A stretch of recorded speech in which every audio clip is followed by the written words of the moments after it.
네, 안녕하세요. 저는 목동에 있는 서울연세신경외과의 박창현 원장입니다. 오늘 저는 여러분들께 척추질환 바로 알기라는 내용에 대해서 잠깐 말씀을 드리려고 합니다. 척추질환이란 많은 분들이 불편해 하시는데 정확하게 어떤 병인지 알고 계시는 분이 많지 않습니다. 척추와 일반적으로 디스크라고 알려져 있는 추간판이라고 하는 것에 퇴행성 변화가 생기면서 형태나 구조, 성상이 변하면서 생기는 질환을 척추질환이라고 일컬어 말하고 있습니다. 우리나라 전체 인구의 80% 이상이 평생 살면서 한 번 이상 경험하게 되는 질병이라고 할 수 있겠습니다. 척추는 그림에서 보시는 것처럼 목, 경추, 등, 흉추, 허리, 요추, 그리고 엉덩이, 천추, 꼬리뼈, 미추 이렇게 각각 부분이 합쳐져서 하나의 큰 통로 형태로 구조하고 있는데 우리 몸의 중심 기둥이 되어서 신체를 지지하고 평형을 유지하고 그리고 뇌에서 연결되는 척수라고 하는 굉장히 중요한 중추신경을 보호하는 역할을 하고 있습니다. 일반적으로 척추 이상으로 발생하는 질환은 크게 굉장히 다양한 여러 가지 질환이 있긴 합니다만 크게 봤을 때 추간판 탈출증이라고 알려져 있는 모커리 디스크, 척추관 협착증, 척추 측만증 이렇게 말씀드릴 수 있을 것 같습니다. 그 중에 추간판 탈출증에 대해서 먼저 말씀을 드리겠습니다. 추간판 탈출증 일반적으로 디스크라고 알려져 있는 병은 그림 왼쪽에서 보시는 것처럼 정상적으로는 척추 신경이 디스크에 대해서 눌리지 않습니다. 디스크는 바깥쪽에는 섬유륜이라고 하는 껍질로 되어 있고 내부에는 수핵이라고 되어 있는 부분이 있는데 이 부분이 여러 가지 압력이나 구조의 변화를 통해서 그림에서 보시는 것처럼 뾰족하게 튀어나가게 되고 그 바로 앞쪽에 있는 노란색 신경을 압박함으로써 벌어지는 병을 추간판 탈출증이라고 합니다. 이렇게 튀어나온 디스크 조각이 돌출되어서 주변의 신경을 압박하기 때문에 해당하는 부분의 통증과 관련된 신경 증상을 유발하게 되는 겁니다. 다시 한번 그림에서 보시면 측면에서 보았을 때 초록색으로 나와 있는 정상 디스크인 경우에는 초록색 정상신경이 눌리지 않고 잘 위에서 아래로 내려가고 있지만 오른쪽에서 보시는 빨간색 그림을 보시면 디스크가 눌리게 되고 돌출되어서 빨간색 신경이 눌리게 되기 때문에 통증이 유발된다. 이렇게 이해하시면 좋을 것 같습니다. 원인은 굉장히 다양하다고 알려져 있지만 일반적으로는 반복적인 충격이나 자극, 그리고 요즘에 핸드폰, 아이패드, 잘못된 컴퓨터 사용 이런 것들이 인한 잘못된 자세도 악영향을 끼칠 수 있다고 알려져 있고 무엇보다 연세가 많아지시는 퇴행성 변화가 제일 중요하다고 알려져 있습니다. 또 드물게 교통사고나 낙상을 한다거나 이런 외부의 큰 충격을 통해서도 증상이 발생할 수 있다고 알려져 있습니다. 일반적으로 흔한 증상은 목 디스크인 경우에는 목 통증, 허리 디스크인 경우에는 허리 통증, 그리고 팔이나 다리 쪽으로 내려간 방사통, 저린 증상이 일반적으로 제일 흔한 증상이라고 알려져 있습니다. 좀 더 자세하게 말씀을 드리면 목 디스크인 경우엔 뒷목이나 어깨, 날개뼈, 견갑골 부분의 통증이나 저림 증상이 일반적으로 잘 생기게 되고요. 목에서부터 손끝으로 전기 오듯이 뻗치고 저리고 하는 증상이 생기는 경우가 굉장히 빈도가 많습니다. 또 갑자기 어지럽거나 만성 두통인 경우에 머리 MRI를 찍어보셨음에도 불구하고 증상 호전이 안 되거나 원인이 없는 경우에 나중에 알고 보니 어지러움 증상과 만성 두통의 원인이 목 디스크로 밝혀지는 경우도 많이 있고 또 이런 목 디스크가 심하게 신경을 압박했을 경우에 다리에 힘이 빠진다거나 보행장애를 유발하는 경우도 생길 수 있습니다. 허리 디스크는 물론 허리 통증을 동반되는 경우가 굉장히 흔하지만 특히나 다리가 아프고 저리거나 감각이 변하거나 오른쪽이든 왼쪽이든 엉덩이, 엉치 부분에서 종아리, 허벅지, 발등, 발바닥 쪽으로 뻗치는 전기 통증이 발생할 수 있고 발등이나 다리 쪽에 감각이 변해서 이상한 느낌이 생긴다거나 중심적으로 중요하게 쥐가 나거나 고관절 통증이 생기는 빈도가 굉장히 높습니다. 일반적으로 자가진단법은 통증이 2주 이상 지속되거나 허리를 구부리거나 젖혔을 때 통증이 생기는 경우가 굉장히 디스크일 가능성을 높게 시사하는 증상이고요. 일반적으로 집안에서 양말이나 허리를 심하게 구부렸을 때 통증이 생기는 것도 주간판 탈출증을 의심할 만한 증상이라고 할 수 있습니다. 앞서 말씀드렸던 것처럼 만성 두통이나 어지러움 증상이 있는 경우에도 경추 주간판 탈출증을 의심할 필요가 있고요.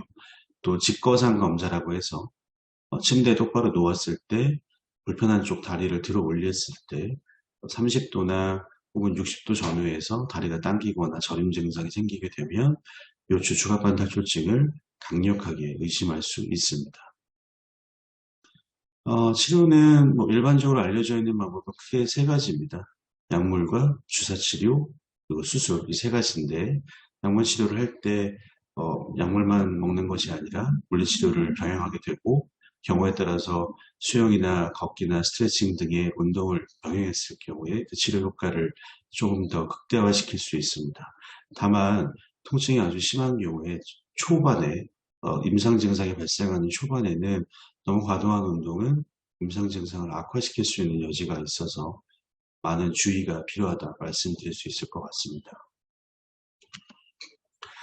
어느 정도 이상 진행한 추간판 탈출증은 약물로 증상을 경감시킬 수 있으나 많은 호전을 기대하기 어려운 경우가 많습니다. 그랬을 경우에 주사라고 알려져 있는 경막의 주사, 스테로이드나 국소마취제를 이용한 주사 방법이고요.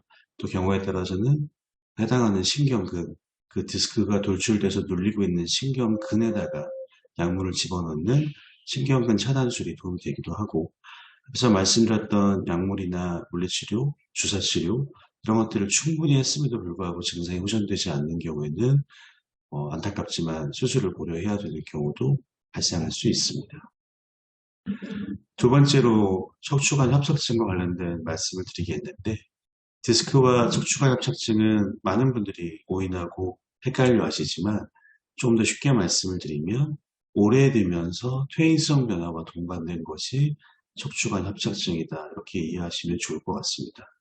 그림에서 보시는 것처럼 정상적으로는 신경이 동그랗게 뼈나 디스크에 의해서 눌리고 있지 않는데 왼쪽 그림을 보시면 우측 그림을 보시면 척추가 앞에서는 돌출되어 있는 디스크와 뒤에서는 척추뼈, 두꺼워진 황색인대 이런 것들로 인해서 삼각형 모양으로 좁아지는 모습을 볼 수 있습니다. 이 삼각형으로 좁아진 모습 때문에 측면에서 보았을 때 이 굵은 신경이 호리병 모양처럼 앞뒤로 좁아지는 얇아지는 모양을 보일 수 있고, 이렇게 앞뒤로 좁아지는 척추관을 척추관 협착증이다라고 말씀을 드릴 수 있습니다.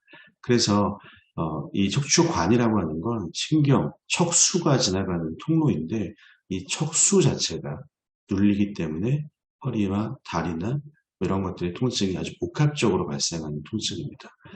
추간판 탈출증이라고 알려져 있는 디스크보다는 조금 더 증상이 광범위하고 조금 더 복잡한 형태의 증상이 생기는 경우가 일반적입니다. 원인은 무엇보다 제일 중요한 건 노화 과정, 퇴행성 변화가 제일 중요합니다. 그래서 이런 뼈나 후관절이라고 알려져 있는 척추의 관절의 염증 반응이 동반되고 이런 것들이 퇴행성, 노인성 변화로 더 악화되면서 일반적으로 진행한다고 알려져 있습니다. 앞서 말씀드렸던 추간판 탈출증, 디스크라고 알려져 있는 병과 협착증을 비교해 보시면 디스크는 돌출된 디스크나 터진 디스크 조각의 신경을 압박하는 거기 때문에 대부분 한쪽 다리 그리고 국소적인 위치에 저림감과 통증이 생기는 경우가 대부분이고, 대부분의 경우는 한쪽으로만 생기게 되는 경우가 더 많습니다. 하지만 협착증은 디스크 자체와 척추 관절의 변형 그리고 황색인대라고 하는 것들의 비호가 생겨서 척수 자체를 압박하기 때문에 전체 다리, 오른쪽이든 왼쪽이든 모두 다 통증과 저림감을 생기게 되고, 특히나 중요한 건 신경학적 파행이라고 하는 신경의 손상으로 인한 보행장애, 걸을 때 자꾸 쉬게 된다거나 가다 쉬다 가다 쉬다를 반복하는 증상, 이런 신경학적 파행을 호소하는 경우가 아주 주목할 만한 차이라고 할 수 있습니다. 척추관 협착증의 흔한 증상은 걸을 때 다리 통증이 생긴다거나 저리다거나 쥐가 난다거나 이런 증상이 생길 수 있고, 아까 말씀드렸던 신경학적 파행, 신경의 손상으로 인한 보행장애를 유발할 수 있고, 그게 아주 심해졌을 경우에 하지마비까지도 발생할 수 있다고 알려져 있습니다. 척추관 협착증을 의심할 만한 자가진단법은 통증이 지속되는 경우도 있습니다만 통증이 없을 수도 있습니다. 그래서 허리 통증이 유무를 통해서 협착을 진단하는 건 좀 한계가 있고, 아까 여러 번 말씀드렸던 것처럼 조금만 걸으면 다리가 힘이 없는 것 같고 쥐가 나는 것 같고 이렇게 힘이 들어서 가다 쉬다를 반복해야 되고, 이런 신경학적 파행이 있는 경우에는 척추관 협착증을 강력하게 의심할 수 있습니다. 또 특징적으로 아침에 일어났을 때 기상하고 나서 30분에서 1시간 정도 시간에 통증이 심하다가 아침 식사 전후로 조금씩 움직이시면 증상이 좀 경감되는 증상, 이런 것들은 야간의 수면 시간부터 새벽까지 누워있는 기간 동안 신경이 더 오랫동안 눌림으로 인한 증상이기 때문에 아침에 증상이 더 힘든 증상은 척추관 협착증의 아주 특징적인 소견이라고 할 수 있겠습니다. 치료는 사실 허리 추간판 탈출증, 허리 디스크와 크게 다르지는 않습니다. 그래서 앞서 말씀드렸던 것처럼 초반에 증상이 심하지 않았을 경우에는 먹는 약을 쓴다거나 일반적인 물리치료를 꾸준히 하신다거나 이런 것들이 도움이 되고, 특히나 협착증은 운동이 아주 많이 중요한 질병입니다. 신경이 오랜 시간 동안 눌려있는 것이기 때문에 운동을 통해서 꾸준히 신경을 이완시키고 신경에 대한 자극을 경감시키려고 하는 노력을 하시면 임상 증상의 호전을 기대할 수 있습니다. 다만 초반에는 심한 통증이었을 경우에는 운동을 좀 제한하셨다가 증상이 좀 나아지고 나면 적극적으로 많이 걸으신다거나 등산을 하신다거나 이런 운동들을 병행하시면 통증의 호전을 기대할 수 있습니다. 어느 정도 이상 된 진행한 척추관 협착증은 앞서 말씀드렸던 경막의 주사나 신경관 차단술 같은 이런 주사 치료가 증상을 완화하는 데 도움이 될 수 있습니다. 그래서 먹는 약이나 주사 치료, 물리치료, 그 경우에 따라서 적극적인 운동 이런 것들을 통해서 대부분 상당수 많이 호전된다고 알려져 있지만 6개월 이상 다리 쪽에 힘이 없거나 보행에 문제가 있거나 통증이 있거나 이랬을 경우에는 좁아져 있는 신경 통로인 척추관을 좀 더 넓혀주는 수술이 필요한 경우도 있다, 이렇게 이해하시면 좋을 것 같습니다. 세 번째로는 척추측만증이라고 하는 병입니다. 측만증은 그림에서 보시는 것처럼 수직으로 올라가 있는 정상 척추가 여러 가지 이유에 의해서 이렇게 우측으로든 외측으로든 C자나 S자나 휘어져서 몸이 측면에서 봤을 때 휜다.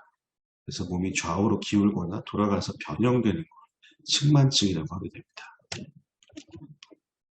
진단을 위해서는 무엇보다 전신 엑스레이가 제일 중요합니다. 경우에 따라서 목이나 허리나 이렇게 단발적인 엑스레이를 통해서 측만증을 진단받고 오시는 경우가 비일비재한데, 사실은 측만증을 진단하기 위해서는 목 경추부터 허리 요추가 모두 포함돼서 골반의 라인까지 포함되어 있는 전신 엑스레이가 필요하고, 이 전신 엑스레이를 통해서 휘어져 있는 측만 각도라고 하는 것을 저희가 확인을 하게 되고요. 이 측만 각도를 따라서 측만증의 상태를 평가합니다. 일반적으로 허리 증상이 발생할 수 있는 혹은 목 증상이 발생할 수 있는 모든 증상이 발생할 수 있습니다만 특히나 이 측만이 장이나 심폐기능을 더 손상시킬 수 있는 가능성이 있기 때문에 소화불량이나 심폐기능의 저하가 발생하는 경우가 종종 있습니다. 측만증의 자가진단법은 대부분 옷을 벗은 상태에서 전신 거울에 비춰보았을 때 어깨 높이가 다르다거나 몸의 한쪽으로 기울어졌다거나 이렇게 보였을 때 문제가 생기는 경우가 대부분이고, 사실 측만이 심하지 않았을 경우에는 타인이나 본인이 거울에 비춰보았을 때 발견되지 않는 경우도 종종 있기 때문에 어린 아이들 같은 경우에는 조기에 엑스레이를 찍어서 확인하는 것이 필요하고요. 연세가 많으신 어르신들인 경우에는 엑스레이를 통해서 확인되는 경우가 꼭 필요하다. 이렇게 이해하시면 좋을 것 같습니다. 치료는 일반적으로 그 환자분들의 연령대에 따라서 좀 다릅니다. 그래서 어린 시절에 생기는 측만증, 소아청소년에 발생하는 측만증인 경우에 주기적으로 엑스레이 검사를 해서 측만의 각도가 더 빠르게 악화되는 수련이 있다라고 하면 측만의 원인이 이 뇌 발달과 연관되어 있는 이상이 발생할 수 있기 때문에 꼭 머리 MRI의 검사가 필요하다라고 기억해 주셔야 될 것 같고요. 또 성장하는 아이들인 경우에 측만의 각도가 일반적으로 25도라고 알려져 있는데 이 25도 이상 되고 성장이 아직은 남아있다라고 하면 보조기를 착용한다거나 수영 등의 적극적인 운동 치료를 한다거나 이렇게 해서 증상을 조금 호전시킬 수 있는 가능성이 있습니다. 하지만 성인이나 고령인 경우에는 대부분 성장이 완료된 경우가 대부분이기 때문에 임상 증상에 대한 약물을 드신다거나 경우에 따라 주사를 쓴다거나 물리치료를 한다거나 이런 증상을 완화시키기 위한 보존적인 치료를 진행하는 경우가 대부분이고요. 드물진 않습니다만 측만의 정도가 60도 이상으로 아주 심하고 심장이나 폐, 경우에 따라서는 장기를 압박하는 임상 증상이 발생한다라고 했을 경우에는 수술을 하는 경우도 흔하진 않지만 있다라고 이해하시면 좋을 것 같습니다. 그래서 이런 허리 디스크, 추간판 탈출증, 협착증, 이런 허리 척추 질환에 관련된 경우에 제일 중요한 것이 경구치료, 약물을 드시는 겁니다. 일반적인 진통제는 마약성 진통제와 비마약성 진통제가 있는데 마약성 진통제는 그 이름처럼 몰핀이나 이렇게 의존성이 강한 진통 성분이 있는 것이기 때문에 통증이 심하지 않았을 경우에 우선적으로 선택하지는 않고요. 초반에는 비마약성 진통제라고 알려져 있는 이런 진통제를 충분히 드시는 것이 통증을 완화시키는 데 도움이 된다라고 알려져 있습니다. 요즘의 경우에 따라서 약 드시는 걸 선호하지 않으시는 분들이 많아서 이런 주사나 물리치료나 이런 조금 더 공격적인 형태의 치료를 먼저 하시면서 약물을 드시지 않는 분들이 적지 않은데 사실은 드시는 약물 치료가 무엇보다 중요하다라고 하는 것을 꼭 기억하시면 좋을 것 같고 약을 드셨는데 속이 쓰리다거나 경우에 따라서 변비가 심하다거나 이런 경우라면 다른 여러 가지 약제 대안으로 바꿔서 각각 본인에게 잘 맞는 약제를 선택하는 것이 필요할 것으로 보여집니다.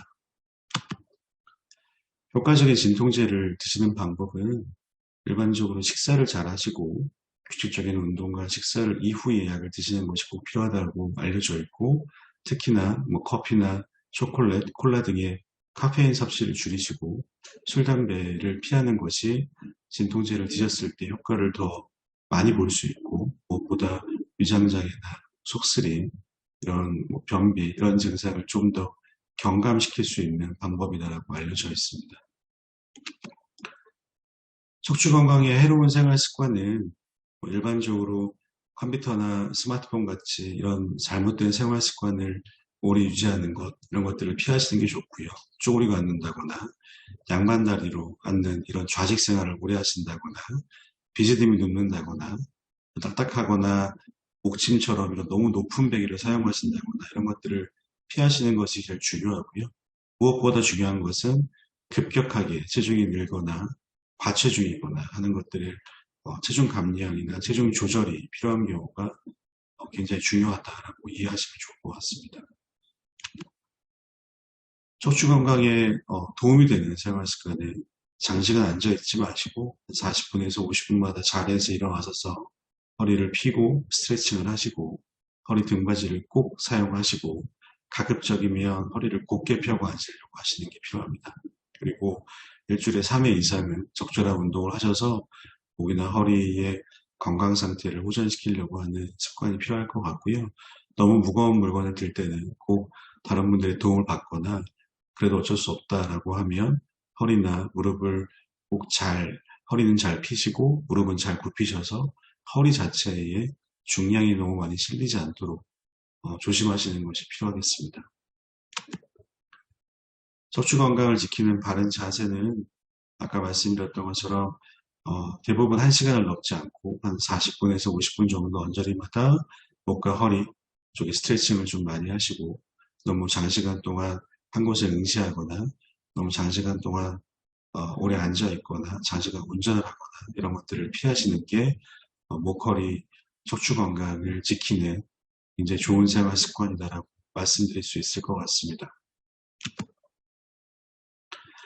규칙적인 운동과 자세가 이런 허리 건강과 목, 허리 건강과 조간판 탈출증을 어느 정도 예상할 수 있고요.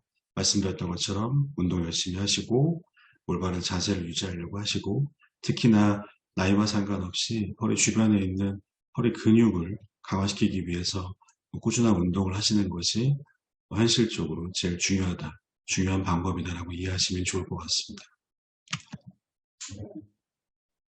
반복적으로 말씀드리지만 허리 통증에 좋은 운동법은 그림에서 보시는 것처럼 코브라 자세나 엉덩이 들어 올리기나 플랭크나 이런 여러 가지 허리를 주기적으로 늘려주면서 굳어져 있는 허리 근육을 좀 이완시키는 운동들을 꾸준히 하시게 되면 허리 통증을 경감하는 데 도움이 됩니다.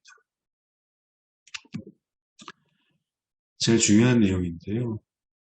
말씀을 많이 들었지만 척추 치료는 이렇게 하면 좋다더라, 저렇게 하면 좋다더라, 이렇게 정해져 있는 방법이 있는 것은 아닙니다. 개개에 있는 사람들에 따라서 어떤 치료가 적합한지가 모두 다릅니다.